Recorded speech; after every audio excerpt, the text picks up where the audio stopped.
Existence can be fragile. Few characters in video games embody that as quietly and painfully as Vivi from Final Fantasy IX. Vivi is a black mage created in a factory designed to be a weapon. He doesn't know how many of him exist. He doesn't know if he even has a soul, and his lifespan, he's never sure it will last. This is identity under pressure. Vivi isn't just a boy. He's a being confronting the fundamental question of who he is and whether he matters at all. Throughout the game, he asks, "Who am I?" It is a question we all face, but for Vivi, it's literal. He was created to fight, to serve, to die, but he feels, he laughs, he fears, he loves. At first, these feelings confuse him. He wonders if they're his own or if they were designed into him. In most RPGs, characters exist as stats, hit points, magic points, abilities. Vivi, though, exists in the space between mechanics and personality. He is more than a number. That tension defines his story. And in that tension, there is something quietly profound. Vivi's awareness of himself is more than an emotion. It is proof of existence. He thinks, he reflects, he questions. Cogito ergo sum. I think, therefore I am. Vivi may have been manufactured, but his doubts, his questions, his reflections, all confirm that he exists. Even if the world sees him as a tool, even if others regard him as disposable, his consciousness is undeniable. This is where thinking matters. Vivi isn't just reacting. He isn't just following commands. He considers his choices.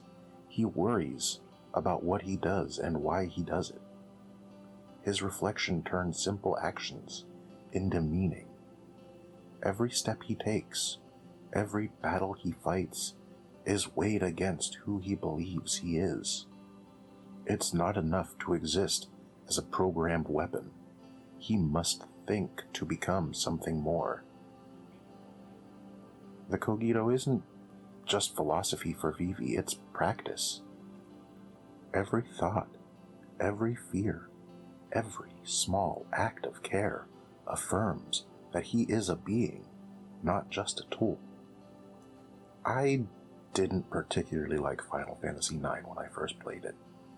Final Fantasy VIII had left a sour taste in my mouth. The weird character designs kind of threw me off.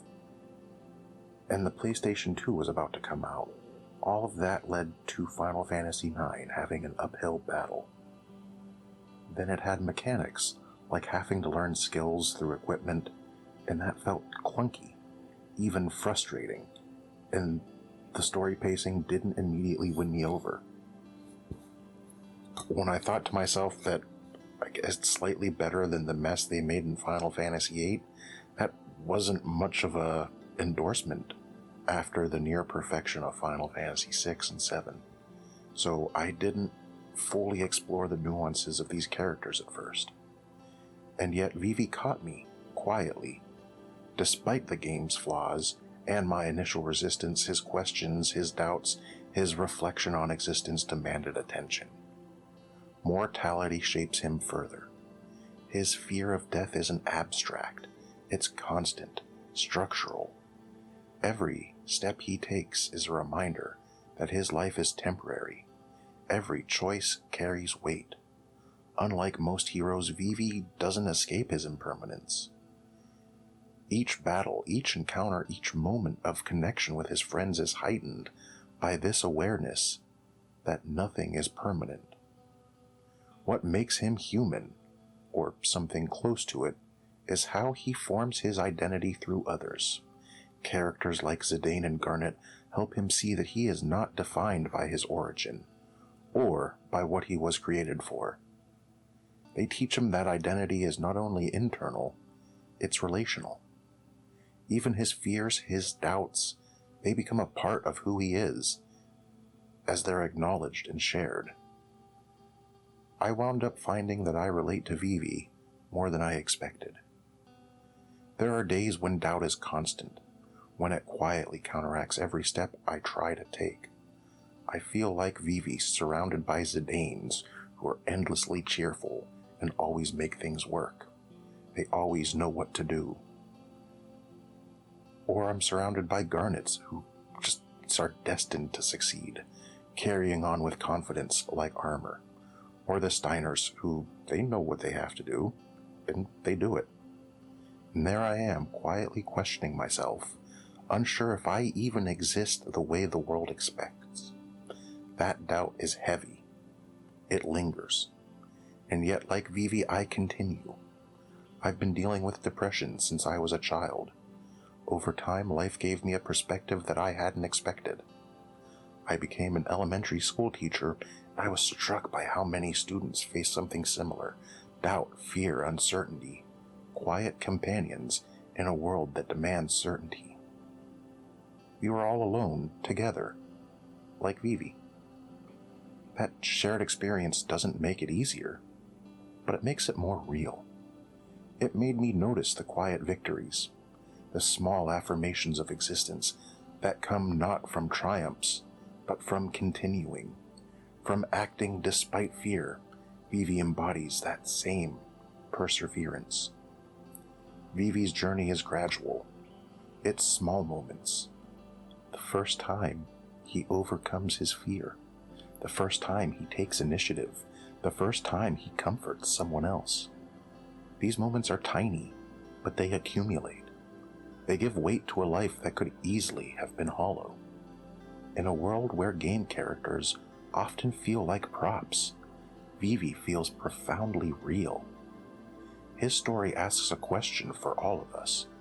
If existence is fragile, if life is fleeting, how do we define ourselves? Vivi's answer is quiet but unmistakable. He thinks. He feels.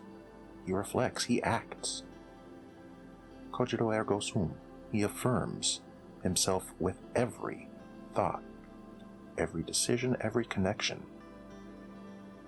It is this thinking that turns him from a weapon into a person, from a tool into a story worth caring about.